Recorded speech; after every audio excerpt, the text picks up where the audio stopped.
João 21, 25. Jesus aparece a 7 discípulos. Depois disso, Jesus apareceu outra vez aos seus discípulos, na beira do lago da Galileia. Foi assim que aconteceu. Estavam juntos Simão Pedro e Tomé, chamado o Gêmeo, Natanael, que era de Caná da Galileia, os filhos de Zebedeu e mais 2 discípulos. Simão Pedro disse aos outros: Eu vou pescar. Nós também vamos pescar com você. Disseram eles. Então foram todos e subiram no barco, mas naquela noite não pescaram nada. De manhã, quando começava a clarear, Jesus estava na praia. Porém eles não sabiam que era ele. Então Jesus perguntou: Moços, vocês pescaram alguma coisa? Nada. Responderam eles. Joguem a rede do lado direito do barco, que vocês acharão peixe. Disse Jesus. Eles jogaram a rede e logo depois já não conseguiam puxá-la para dentro do barco, por causa da grande quantidade de peixes que havia nela. Aí o discípulo que Jesus amava disse a Pedro: É o Senhor Jesus. Quando Simão Pedro ouviu dizer que era o Senhor, vestiu a capa, pois havia tirado a roupa, e se jogou na água. Os outros discípulos foram no barco, puxando a rede com os peixes, pois estavam somente a uns 100 metros da praia. Quando saíram do barco, viram ali uma pequena fogueira, com alguns peixes em cima das brasas. E também havia pão. Então Jesus disse: Tragam alguns desses peixes que vocês acabaram de pescar. Aí Simão Pedro subiu no barco e arrastou a rede para a terra. Ela estava cheia, com 153 peixes grandes, e mesmo assim não se rebentou. Jesus disse: Venham comer. Nenhum deles tinha coragem de perguntar quem ele era, pois sabiam que era o Senhor. Então Jesus veio, pegou o pão e deu a eles. E fez a mesma coisa com os peixes. Foi esta a terceira vez que Jesus, depois de ter sido ressuscitado, apareceu aos seus discípulos. Quando eles acabaram de comer, Jesus perguntou a Simão Pedro: Simão, filho de João, você me ama mais do que estes outros me amam? Sim, o Senhor sabe que eu o amo, Senhor. Respondeu ele. Então Jesus lhe disse: Tome conta das minhas ovelhas. E perguntou pela segunda vez: Simão, filho de João, você me ama? Pedro respondeu: Sim, o Senhor sabe que eu o amo, Senhor. E Jesus lhe disse outra vez: Tome conta das minhas ovelhas. E perguntou pela terceira vez: Simão, filho de João, você me ama? Então Pedro ficou triste por Jesus ter perguntado 3 vezes: Você me ama? E respondeu: O Senhor sabe tudo e sabe que eu o amo, Senhor. E Jesus ordenou: Tome conta das minhas ovelhas. Quando você era moço, você se aprontava e ia para onde queria. Mas eu afirmo a você que isto é verdade. Quando for velho, você estenderá as mãos, alguém vai amarrá-las e o levará para onde você não vai querer ir. Ao dizer isso, Jesus estava dando a entender de que modo Pedro ia morrer e assim fazer com que Deus fosse louvado. Então Jesus disse a Pedro: Venha comigo. Então Pedro virou para trás e viu que o discípulo que Jesus amava vinha atrás dele. Este era o mesmo que estava ao lado de Jesus durante o jantar da Páscoa e que havia chegado para mais perto dele e perguntado: Senhor, quem é o traidor?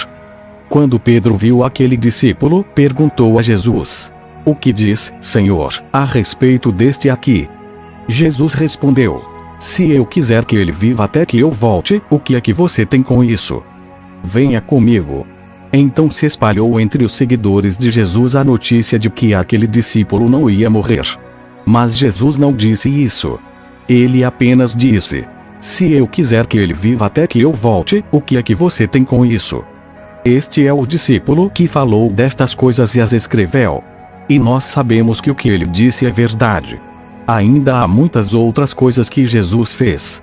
Se todas elas fossem escritas, uma por uma, acho que nem no mundo inteiro caberiam os livros que seriam escritos. Romanos 10, 5, 21. A salvação é para todos. Pois o que Moisés escreveu a respeito de as pessoas serem aceitas por Deus pela obediência à lei foi isto: viverá aquele que fizer o que a lei manda. Porém, quanto a ser aceito por Deus por meio da fé, Moisés diz o seguinte: não fique pensando assim, quem vai subir até o céu? Isto é, para trazer Cristo do céu. Nem pergunte, quem descerá ao mundo lá de baixo? Isto é, para fazer com que Cristo suba do mundo dos mortos. O que Moisés diz é isto: a mensagem de Deus está perto de você, nos seus lábios e no seu coração. Isto é, a mensagem de fé que anunciamos. Se você disser com a sua boca, Jesus é Senhor, e no seu coração crer que Deus ressuscitou Jesus, você será salvo. Porque nós cremos com o coração e somos aceitos por Deus, falamos com a boca e assim somos salvos. Porque as Escrituras Sagradas dizem: quem crer nele não ficará desiludido. Isso vale para todos, pois não existe nenhuma diferença entre judeus e não judeus. Deus é o mesmo Senhor de todos e abençoa generosamente todos os que pedem a sua ajuda. Como dizem as Escrituras Sagradas: todos os que pedirem a ajuda do Senhor serão salvos. Mas como é que as pessoas irão pedir, se não crerem nele? E como poderão crer, se não ouvirem a mensagem? E como poderão ouvir, se a mensagem não for anunciada? E como é que a mensagem será anunciada, se não forem enviados mensageiros? As Escrituras Sagradas dizem: como é bonito ver os mensageiros trazendo boas notícias. Mas nem todos aceitam a boa notícia do Evangelho. Foi Isaías quem disse: Senhor, quem creu na nossa mensagem? Portanto, a fé vem por ouvir a mensagem, e a mensagem vem por meio da pregação a respeito de Cristo. Mas eu pergunto: será que eles não ouviram a mensagem? É claro que ouviram. Como dizem as Escrituras, a voz dele se espalhou pelo mundo inteiro, as suas palavras alcançaram a terra toda. Eu pergunto ainda: será que o povo de Israel não soube disso? Moisés foi o primeiro a dar uma resposta. Ele disse: eu farei com que vocês fiquem com ciúmes de um povo que não é uma nação. Farei com que fiquem com raiva de uma nação de gente sem juízo. Isaías foi mais corajoso ao anunciar o que Deus disse: eu fui achado por aqueles que não me procuravam e apareci aos que não perguntavam por mim. Mas, a respeito de Israel, Deus disse: o dia inteiro eu abri os braços, pronto para receber um povo desobediente e rebelde. João 11, 21, 44. Então Marta disse a Jesus: se o Senhor estivesse aqui, o meu irmão não teria morrido. Mas eu sei que, mesmo assim, Deus lhe dará tudo o que o Senhor pedir a ele. O seu irmão vai ressuscitar. Disse Jesus. Marta respondeu: eu sei que ele vai ressuscitar no último dia. Então Jesus afirmou: eu sou a ressurreição e a vida. Quem crê em mim, ainda que morra, viverá, e quem vive e crê em mim nunca morrerá. Você acredita nisso? Sim, Senhor. Disse ela. Eu creio que o Senhor é o Messias, o Filho de Deus, que devia vir ao mundo. Depois de dizer isso, Marta foi, chamou Maria, a sua irmã, e lhe disse em particular: o Mestre chegou e está chamando você. Quando Maria ouviu isso, levantou-se depressa e foi encontrar-se com Jesus. Pois ele não tinha chegado ao povoado, mas ainda estava no lugar onde Marta o havia encontrado. As pessoas que estavam na casa com Maria, consolando-a, viram que ela se levantou e saiu depressa. Então foram atrás dela, pois pensavam que ela ia ao túmulo para chorar ali. Maria chegou ao lugar onde Jesus estava e logo que o viu caiu aos pés dele e disse: se o Senhor tivesse estado aqui, o meu irmão não teria morrido. Jesus viu Maria chorando e viu as pessoas que estavam com ela chorando também. Então ficou muito comovido e aflito e perguntou: onde foi que vocês o sepultaram? Venha ver, Senhor. Responderam. Jesus chorou. Então as pessoas disseram: vejam como ele amava Lázaro. Mas algumas delas disseram: ele curou o cego.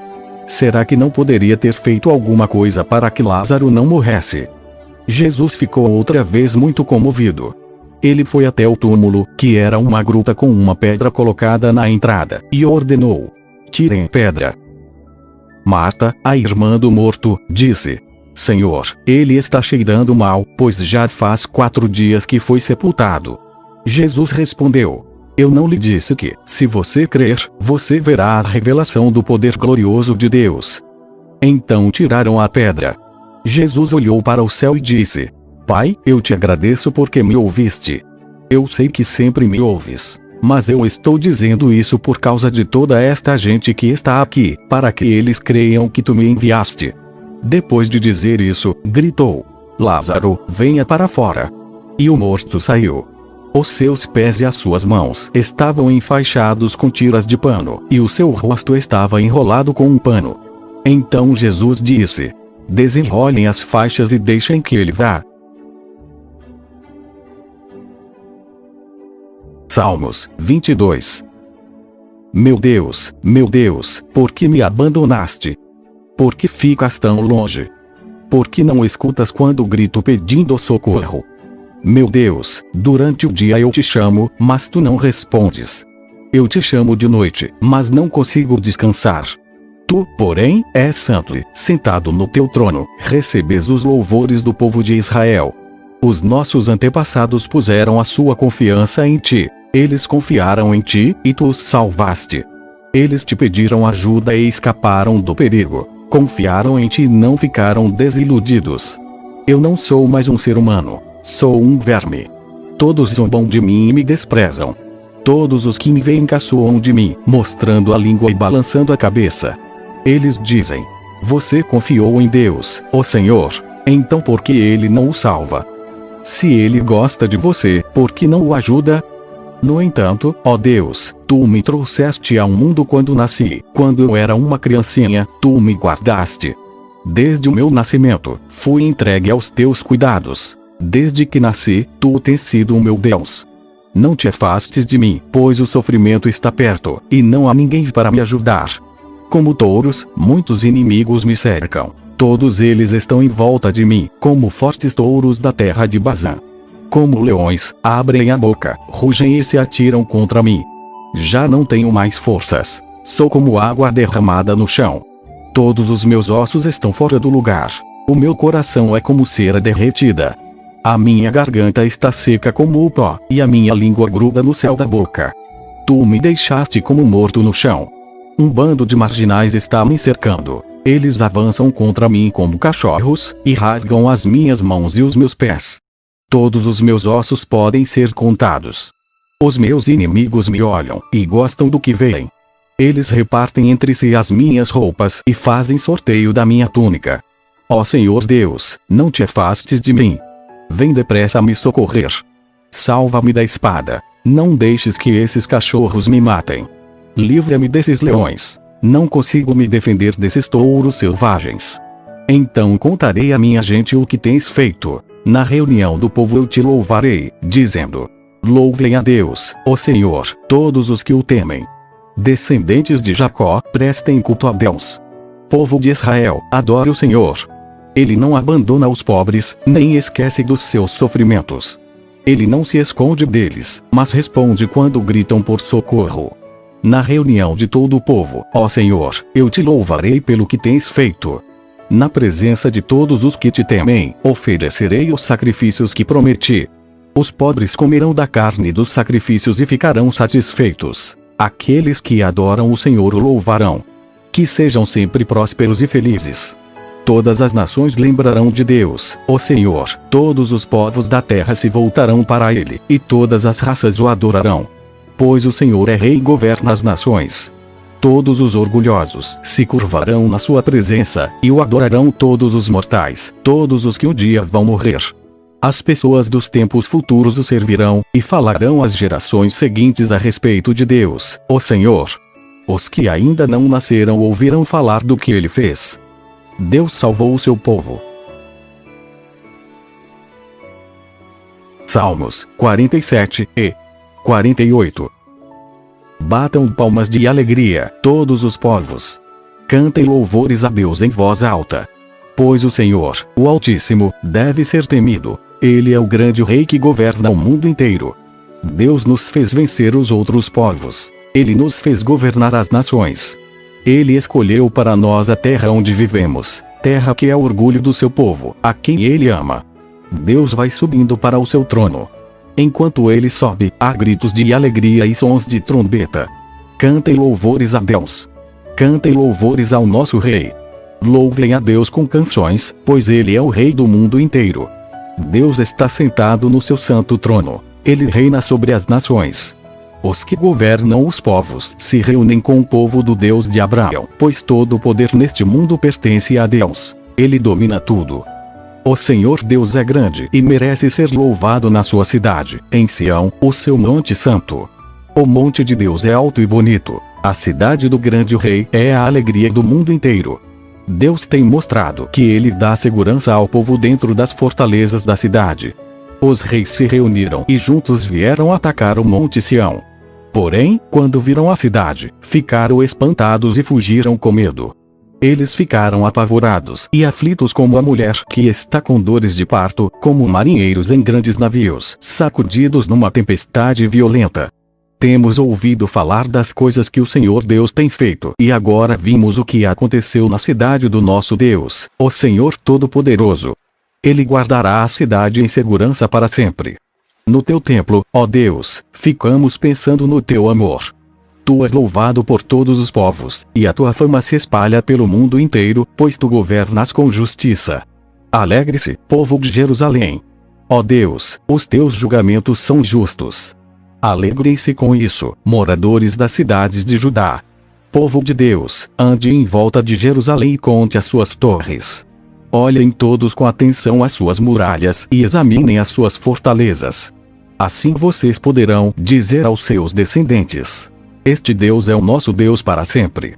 Ele nos guiará eternamente. Colossenses 3. 1:25. Vocês foram ressuscitados com Cristo. Portanto, ponham o seu interesse nas coisas que são do céu, onde Cristo está sentado ao lado direito de Deus. Pensem nas coisas lá do alto e não nas que são aqui da terra. Porque vocês já morreram, e a vida de vocês está escondida com Cristo, que está unido com Deus. Cristo é a verdadeira vida de vocês, e, quando Ele aparecer, vocês aparecerão com Ele e tomarão parte na sua glória. Portanto, matem os desejos deste mundo que agem em vocês, isto é, a imoralidade sexual, a indecência, as paixões más, os maus desejos e a cobiça, porque a cobiça é um tipo de idolatria. Pois é por causa dessas coisas que o castigo de Deus cairá sobre os que não lhe obedecem. Antigamente a vida de vocês era dominada por esses desejos, e vocês viviam de acordo com eles. Mas agora livrem-se de tudo isto, da raiva, da paixão e dos sentimentos de ódio. E que não saia da boca de vocês nenhum insulto e nenhuma conversa indecente. Não mintam uns para os outros, pois vocês já deixaram de lado a natureza velha com os seus costumes e se vestiram como uma nova natureza. Essa natureza é a nova pessoa que Deus, o seu Criador, está sempre renovando para que ela se torne parecida com Ele, a fim de fazer com que vocês o conheçam completamente. Como resultado disso, já não existem mais judeus e não judeus, circuncidados e não circuncidados, não civilizados, selvagens, escravos ou pessoas livres, mas Cristo é tudo e está em todos. Vocês são povo de Deus. Ele os amou e os escolheu para serem dele. Portanto, vistam-se de misericórdia, de bondade, de humildade, de delicadeza e de paciência. Não fiquem irritados uns com os outros, e perdoem uns aos outros, caso alguém tenha alguma queixa contra outra pessoa. Assim como o Senhor perdoou vocês, perdoem uns aos outros. E, acima de tudo, tenham amor, pois o amor une perfeitamente todas as coisas. E que a paz que Cristo dá dirija vocês nas suas decisões, pois foi para essa paz que Deus os chamou a fim de formarem um só corpo. E sejam agradecidos. Que a mensagem de Cristo, com toda a sua riqueza, viva no coração de vocês. Ensinem e instruam uns aos outros com toda a sabedoria. Cantem salmos, hinos e canções espirituais. Louvem a Deus, com gratidão no coração. E tudo o que vocês fizerem ou disserem, façam em nome do Senhor Jesus, e por meio dele agradeçam a Deus, o Pai. Esposa, obedeça ao seu marido, pois é o que você deve fazer por ser cristã. Marido, ame a sua esposa e não seja grosseiro com ela. Filhos, o dever cristão de vocês é obedecer sempre ao seu pai e à sua mãe, porque Deus gosta disso. Pais, não irritem os seus filhos, para que eles não fiquem desanimados. Escravos, em tudo obedeçam àqueles que são seus donos aqui na terra. Não obedeçam só quando eles estiverem vendo vocês, procurando com isso conseguir a aprovação deles. Mas obedeçam com sinceridade, por causa do temor que vocês têm pelo Senhor. O que vocês fizerem, façam de todo o coração, como se estivessem servindo o Senhor e não as pessoas. Lembrem que o Senhor lhes dará como recompensa aquilo que ele tem guardado para o seu povo, pois o verdadeiro Senhor que vocês servem é Cristo. E quem faz o mal, seja quem for, pagará pelo mal que faz. Pois, quando Deus julga, ele não faz diferença entre pessoas. Romanos 3. 1:31. Então qual é a vantagem de ser judeu? Será que ser circuncidado tem algum valor? Tem, sim, e de muitas maneiras. E a primeira vantagem é que Deus entregou a sua mensagem aos cuidados dos judeus. Mas, se alguns não foram fiéis, será que por isso Deus vai ser infiel? De modo nenhum. Que Deus continue a ser verdadeiro, mesmo que todas as pessoas sejam mentirosas. Como dizem as Escrituras Sagradas a respeito dele. Que fique provado que tu tens razão quando falas e que sejas vencedor quando fores julgado. Mas, se as injustiças que cometemos servem para mostrar que Deus age com justiça, o que é que podemos dizer? Que Deus é injusto quando nos castiga.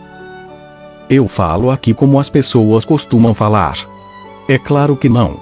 Se Deus não fosse justo, como poderia julgar o mundo? Mas digamos que a minha mentira faz com que a verdade de Deus fique mais clara, aumentando assim a glória dele. Nesse caso, por que é que devo ainda ser condenado como pecador? Então por que não dizer: façamos o mal para que desse mal venha o bem? Na verdade, alguns têm me caluniado, dizendo que eu afirmo isso. Porém eles serão condenados como merecem. Então será que nós, os judeus, estamos em melhor situação do que os não-judeus? De modo nenhum. Já mostrei que todos, judeus e não-judeus, estão debaixo do poder do pecado. Como dizem as Escrituras Sagradas, não há uma só pessoa que faça o que é certo. Não há ninguém que tenha juízo. Não há ninguém que adore a Deus. Todos se desviaram do caminho certo. Todos se perderam. Não há mais ninguém que faça o bem. Não há ninguém mesmo. Todos mentem e enganam sem parar. Da língua deles saem mentiras perversas, e dos seus lábios saem palavras de morte, como se fossem veneno de cobra. A boca deles está cheia de terríveis maldições. Eles se apressam para matar. Por onde passam, deixam a destruição e a desgraça. Não conhecem o caminho da paz e não aprenderam a temer a Deus. Nós sabemos que tudo o que a lei diz é dito para os que vivem debaixo da lei. Isso a fim de que todos parem de se justificar e a fim de que todas as pessoas do mundo fiquem debaixo do julgamento de Deus. Pois ninguém é aceito por Deus por fazer o que a lei manda, porque a lei faz com que as pessoas saibam que são pecadoras. Mas agora Deus já mostrou que o meio pelo qual ele aceita as pessoas não tem nada a ver com lei. A lei de Moisés e os profetas dão testemunho do seguinte: Deus aceita as pessoas por meio da fé que elas têm em Jesus Cristo. É assim que ele trata todos os que creem, pois não existe nenhuma diferença entre as pessoas. Todos pecaram e estão afastados da presença gloriosa de Deus. Mas, pela sua graça e sem exigir nada, Deus aceita todos por meio de Cristo Jesus, que os salva. Deus ofereceu Cristo como sacrifício para que, pela sua morte na cruz, Cristo se tornasse um meio de as pessoas receberem o perdão dos seus pecados, pela fé nele. Deus quis mostrar com isso que ele é justo. No passado ele foi paciente e não castigou as pessoas por causa dos seus pecados. Mas agora, pelo sacrifício de Cristo, Deus mostra que é justo. Assim ele é justo e aceita os que creem em Jesus. Será que temos motivo para ficarmos orgulhosos? De modo nenhum. E por que não? Será que é porque obedecemos à lei? Não, não é. É porque cremos em Cristo. Assim percebemos que a pessoa é aceita por Deus pela fé e não por fazer o que a lei manda. Ou será que Deus é somente Deus dos judeus? Será que não é também Deus dos não-judeus? Claro que é. Deus é um só e aceitará os judeus na base da sua fé e também aceitará os não-judeus por meio da fé que eles têm. Será que isso quer dizer que, por causa da fé, nós tratamos a lei como se ela não valesse nada? Não, de modo nenhum. Pelo contrário, afirmamos que a lei tem valor. João 10. 42. Jesus, o pastor verdadeiro. Jesus disse: Eu afirmo a vocês que isto é verdade. Quem não entra no curral das ovelhas pela porta, mas pula o muro é um ladrão e bandido. Mas quem entra pela porta é o pastor do rebanho. O porteiro abre a porta para ele. As ovelhas reconhecem a sua voz quando ele as chama pelo nome, e ele as leva para fora do curral. Quando todas estão do lado de fora, ele vai na frente delas, e elas o seguem porque conhecem a voz dele. Mas de jeito nenhum seguirão o estranho. Pelo contrário, elas fugirão, pois não conhecem a voz de estranhos. Jesus fez esta comparação, mas ninguém entendeu o que ele queria dizer. Então Jesus continuou: Eu afirmo a vocês que isto é verdade. Eu sou a porta por onde as ovelhas passam. Todos os que vieram antes de mim são ladrões e bandidos, mas as ovelhas não deram atenção à voz deles. Eu sou a porta. Quem entrar por mim será salvo. Poderá entrar e sair e achará comida. O ladrão só vem para roubar, matar e destruir. Mas eu vim para que as ovelhas tenham vida, a vida completa. Eu sou o bom pastor. O bom pastor dá a vida pelas ovelhas. Um empregado trabalha somente por dinheiro. Ele não é pastor, e as ovelhas não são dele. Por isso, quando vê um lobo chegando, ele abandona as ovelhas e foge. Então o lobo ataca e espalha as ovelhas. O empregado foge porque trabalha somente por dinheiro e não se importa com as ovelhas. Eu sou o bom pastor. Assim como o Pai me conhece, e eu conheço o Pai, assim também conheço as minhas ovelhas, e elas me conhecem. E estou pronto para morrer por elas. Tenho outras ovelhas que não estão neste curral. Eu preciso trazer essas também, e elas ouvirão a minha voz. Então elas se tornarão um só rebanho com um só pastor. O Pai me ama porque eu dou a minha vida para recebê-la outra vez. Ninguém tira a minha vida de mim, mas eu a dou por minha própria vontade. Tenho o direito de dá-la e de tornar a recebê-la, pois foi isso o que o meu Pai me mandou fazer. Quando ouviu isso, o povo se dividiu outra vez. Muitos diziam: Ele está dominado por um demônio. Está louco. Por que é que vocês escutam o que ele diz? Outros afirmavam: Quem está dominado por um demônio não fala assim. Será que um demônio pode dar vista aos cegos? Era inverno, e em Jerusalém estavam comemorando a festa da dedicação. Jesus estava andando pelo pátio do templo, perto da entrada chamada Alpendre de Salomão. Então o povo se ajuntou em volta dele e perguntou: Até quando você vai nos deixar na dúvida? Diga com franqueza: você é ou não é o Messias? Jesus respondeu: Eu já disse, mas vocês não acreditaram. As obras que eu faço pelo poder do nome do meu Pai falam a favor de mim, mas vocês não creem, porque não são minhas ovelhas. As minhas ovelhas escutam a minha voz. Eu as conheço, e elas me seguem. Eu lhes dou a vida eterna, e por isso elas nunca morrerão. Ninguém poderá arrancá-las da minha mão. O poder que o Pai me deu é maior do que tudo, e ninguém pode arrancá-las da mão dele. Eu e o Pai somos um. Então eles tornaram a pegar pedras para matar Jesus. E ele disse: Eu fiz diante de vocês muitas coisas boas que o Pai me mandou fazer. Por causa de qual delas vocês querem me matar? Eles responderam: Não é por causa de nenhuma coisa boa que queremos matá-lo, mas porque, ao dizer isso, você está blasfemando contra Deus. Pois você, que é apenas um ser humano, está se fazendo de Deus. Então Jesus afirmou: Na lei de vocês está escrito que Deus disse: Vocês são deuses.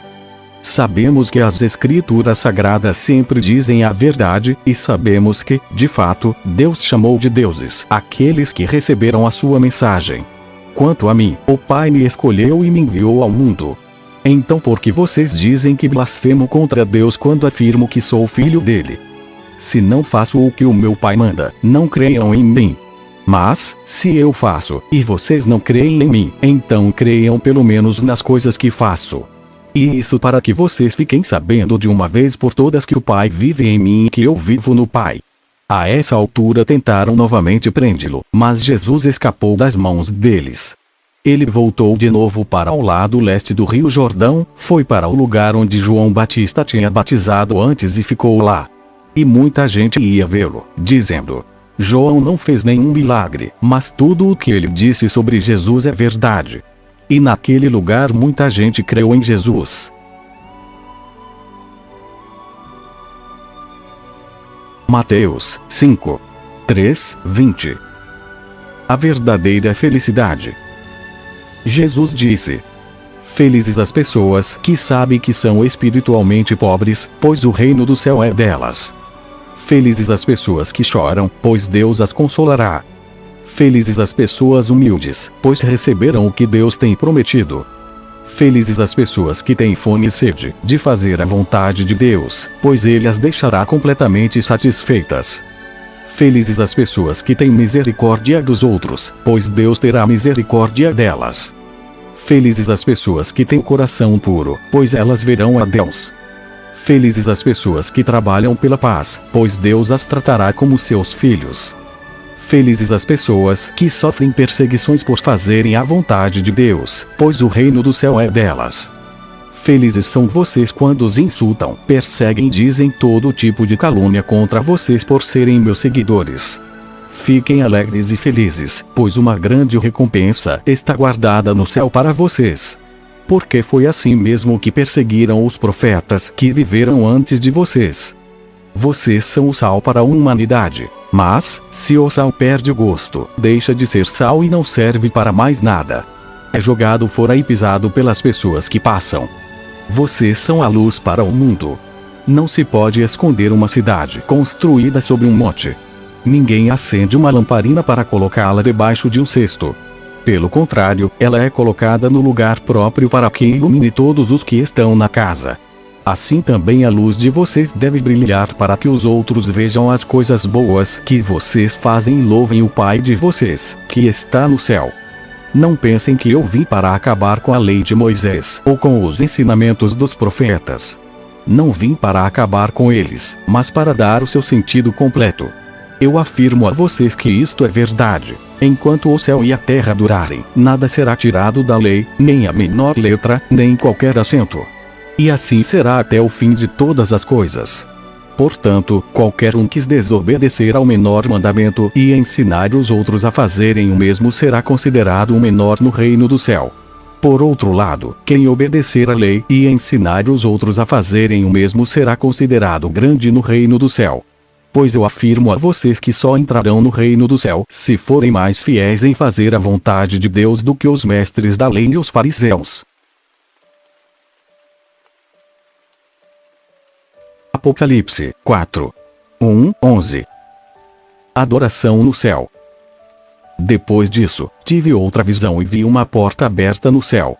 E a voz que parecia o som de uma trombeta e que antes havia falado comigo disse: Suba aqui, e eu mostrarei a você o que precisa acontecer depois disso. Num instante fui dominado pelo Espírito de Deus. E ali no céu estava um trono com alguém sentado nele. O seu rosto brilhava como brilham as pedras de jaspe e sárdio, e em volta do trono havia um arco-íris que brilhava como uma esmeralda. Ao redor do trono havia outros 24 tronos, nos quais estavam sentados 24 líderes, vestidos de branco e com coroas de ouro na cabeça. Do trono saíam relâmpagos, estrondos e trovões. Diante dele havia 7 tochas acesas, que são os 7 Espíritos de Deus. E em frente do trono havia uma coisa parecida com um mar de vidro, claro como cristal. Em volta do trono, em cada um dos seus lados, estavam 4 seres vivos, cobertos de olhos, na frente e atrás. O primeiro desses seres parecia um leão. O segundo parecia um touro. O terceiro tinha a cara parecida com a de um ser humano. E o quarto parecia uma águia voando. Cada um desses 4 seres vivos tinha 6 asas, que estavam cobertas de olhos nos 2 lados. E dia e noite não paravam de cantar assim: Santo, Santo, Santo é o Senhor Deus, o Todo-Poderoso, que era, que é e que há de vir. Cada vez que os 4 seres vivos cantavam hinos de glória, honra e agradecimento ao que está sentado no trono e que vive para todo sempre, os 24 líderes caíam de joelhos diante dele e o adoravam. Atiravam as suas coroas diante do trono e diziam: Senhor nosso e nosso Deus, tu és digno de receber glória, honra e poder, pois criaste todas as coisas. Por tua vontade elas foram criadas e existem. Hebreus 12. 29. Deus o nosso Pai.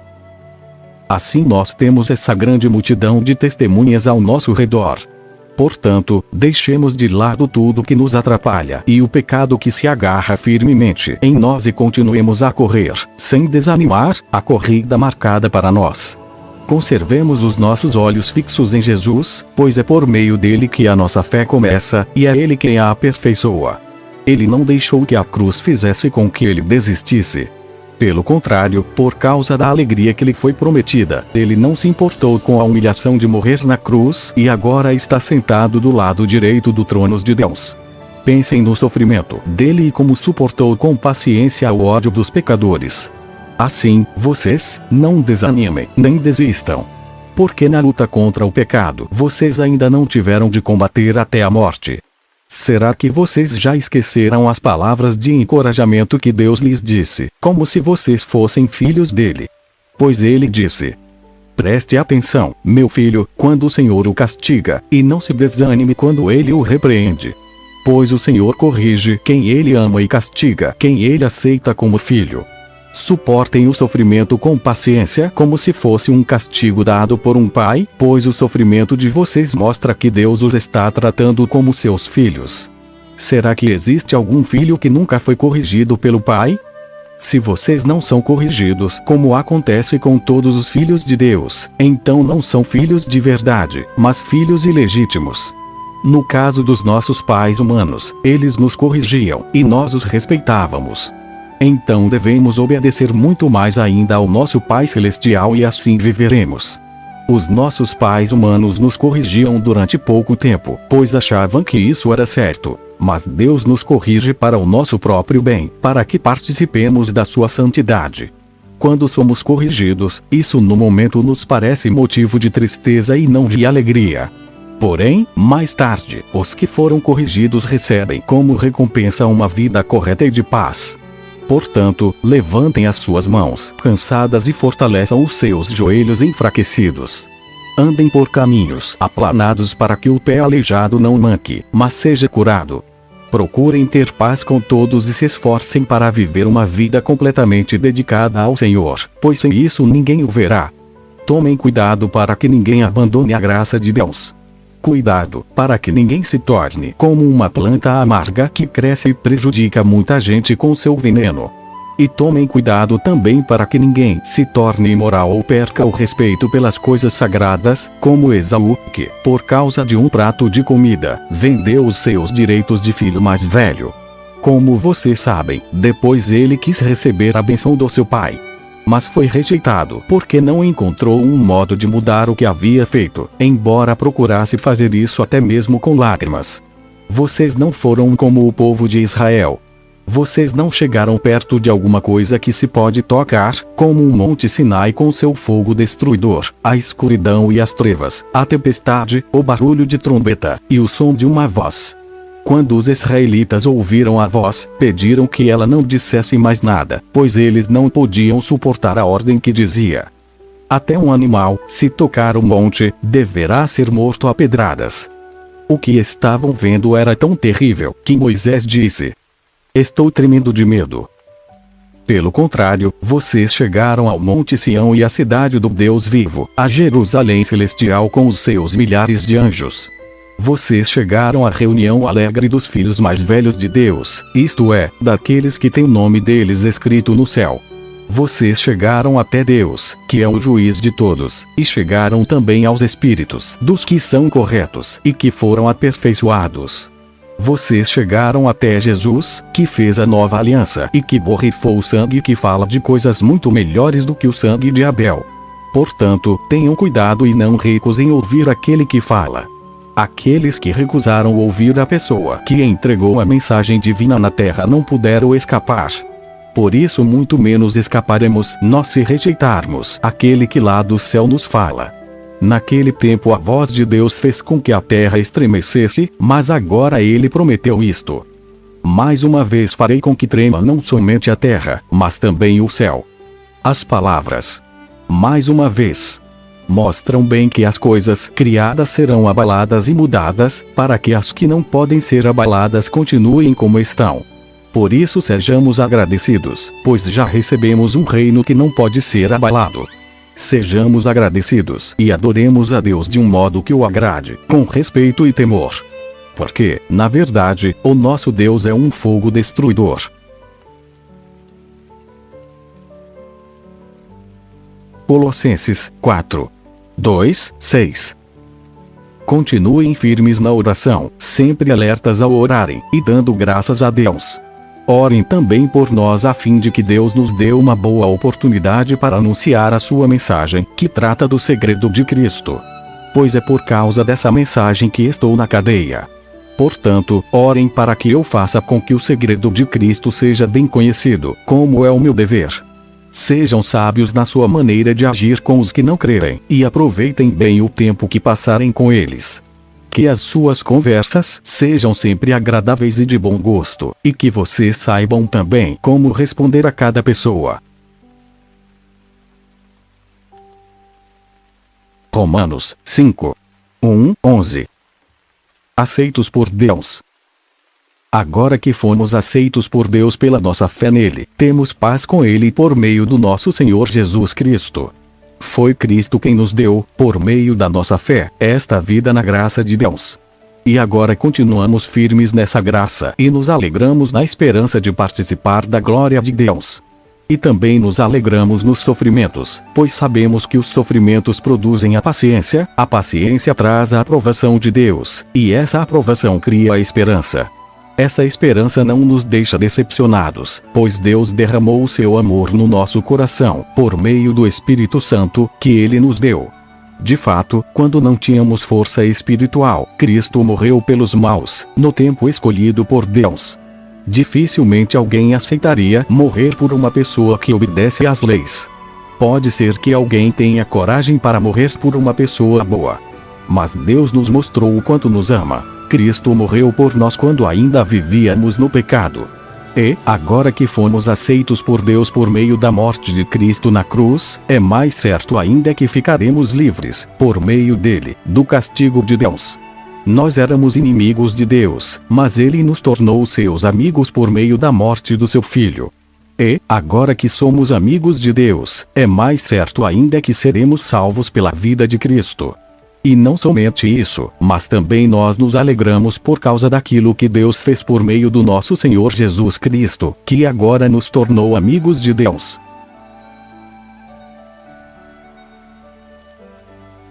Romanos 6, 1, 23. A nova vida em Cristo. Portanto, o que vamos dizer? Será que devemos continuar vivendo no pecado para que a graça de Deus aumente ainda mais? É claro que não. Nós já morremos para o pecado, então como podemos continuar vivendo nele? Com certeza vocês sabem que, quando fomos batizados para ficarmos unidos com Cristo Jesus, fomos batizados para ficarmos unidos também com a sua morte. Assim, quando fomos batizados, fomos sepultados com ele por termos morrido junto com ele. E isso para que, assim como Cristo foi ressuscitado pelo poder glorioso do Pai, assim também nós vivamos uma vida nova. Pois, se fomos unidos com ele por uma morte igual à dele, assim também seremos unidos com ele por uma ressurreição igual à dele. Pois sabemos que a nossa velha natureza pecadora já foi morta com Cristo na cruz, a fim de que o nosso pecador fosse morto, e assim não sejamos mais escravos do pecado. Pois quem morre fica livre do poder do pecado. Se já morremos com Cristo, cremos que também viveremos com Ele. Sabemos que Cristo foi ressuscitado e nunca mais morrerá, pois a morte não tem mais poder sobre ele. A sua morte foi uma morte para o pecado e valeu de uma vez por todas. E a vida que ele vive agora é uma vida para Deus.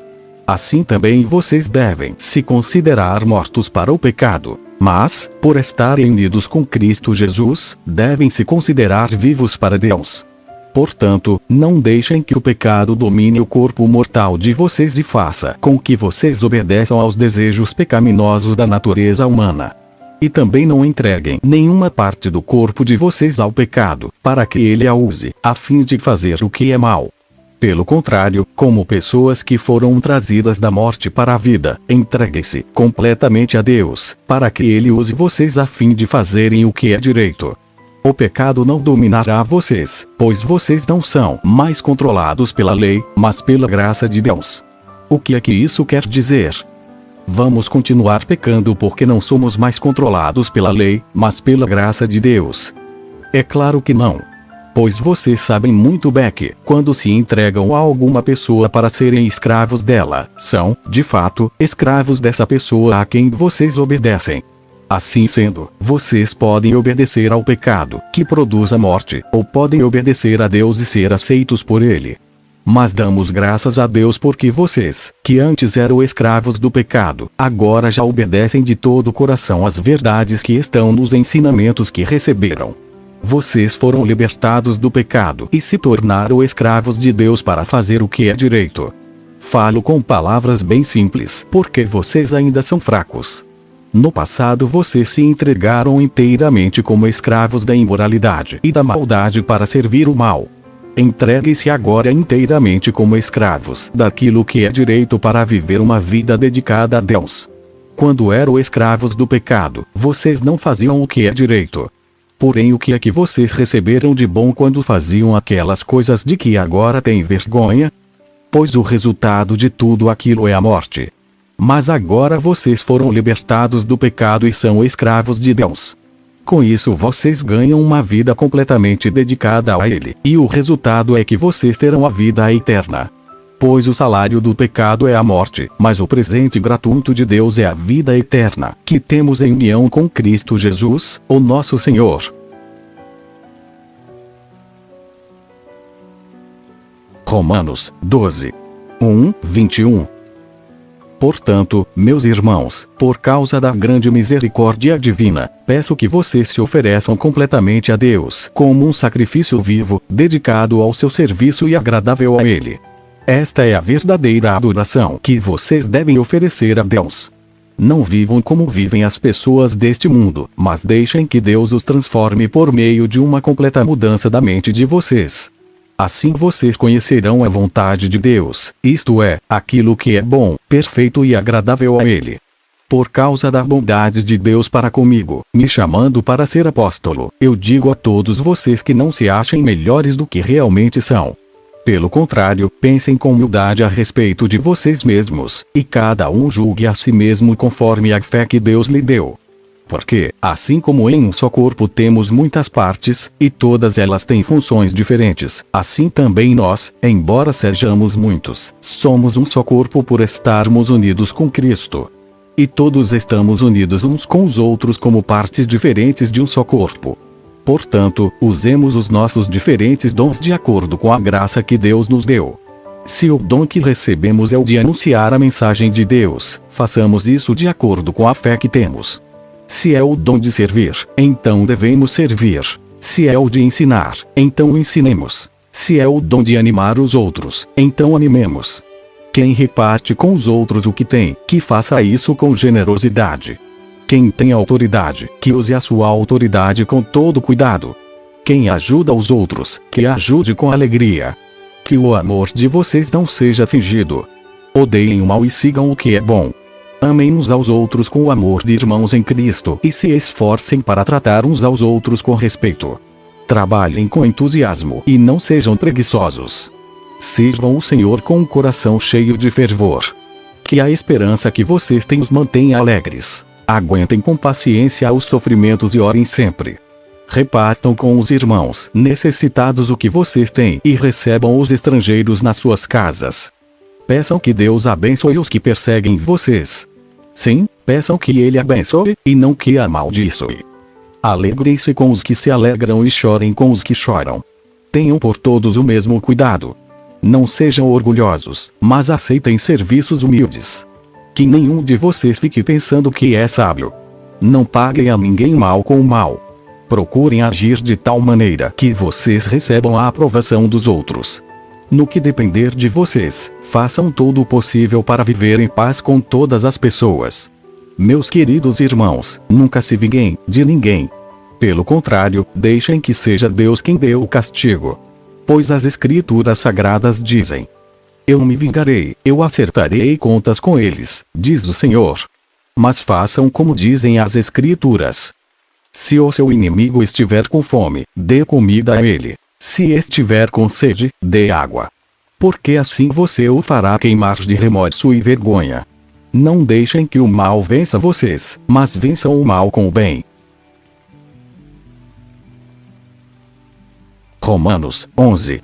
1:36. A misericórdia de Deus. Então eu pergunto, será que Deus rejeitou o seu próprio povo? É claro que não. Eu mesmo sou israelita, descendente de Abraão e membro da tribo de Benjamim. Deus não rejeitou o seu povo, que ele havia escolhido desde o princípio. Vocês sabem muito bem o que as Escrituras Sagradas dizem naquele trecho em que Elias acusa o povo de Israel diante de Deus. Elias diz assim: Senhor, eles mataram os teus profetas e destruíram os teus altares. Eu sou o único que sobrou, e eles estão querendo me matar. O que foi que Deus disse a ele? Ele disse: Eu guardei para mim 7.000 homens que não adorarão o Deus Baal.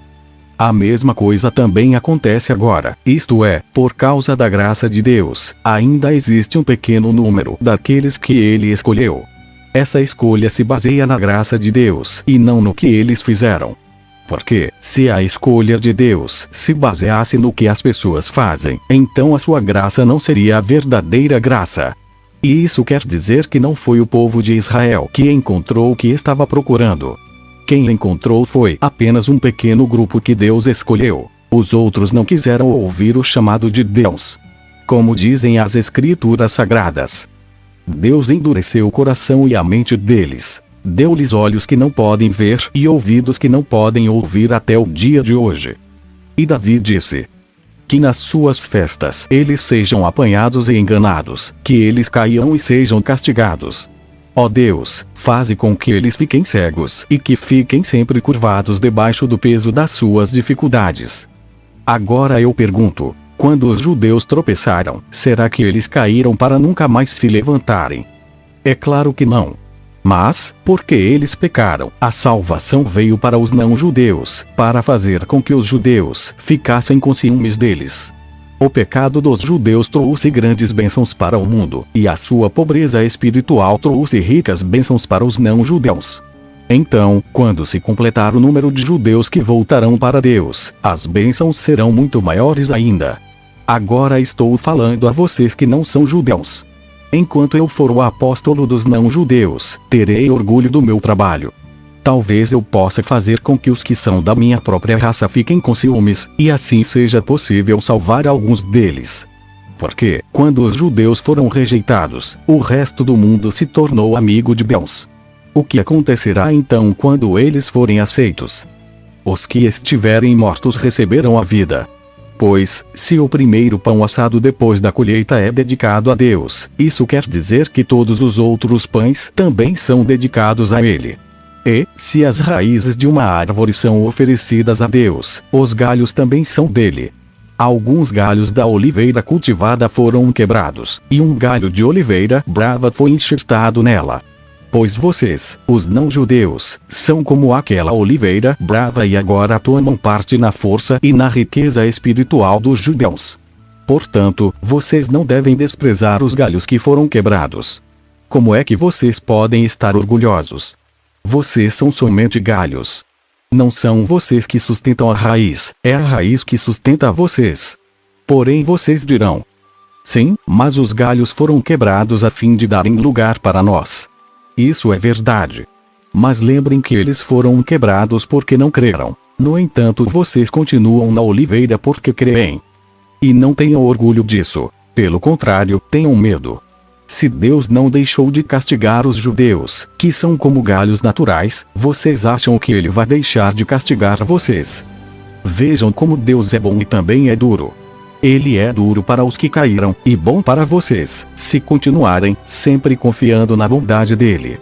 Senão, vocês também serão cortados.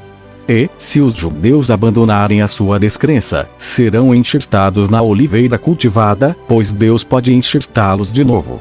Vocês, os não-judeus, são como aquele galho de oliveira brava que foi cortado e enxertado, contra a natureza, na oliveira cultivada. Os judeus são como essa oliveira cultivada. Portanto, para Deus será muito mais fácil enxertar de novo, na própria árvore deles, esses galhos quebrados. Meus irmãos, quero que vocês conheçam uma verdade secreta, para que não pensem que são muito sábios. A verdade é esta: a teimosia do povo de Israel não durará para sempre, mas somente até que o número completo de não-judeus venha para Deus. É assim que todo o povo de Israel será salvo.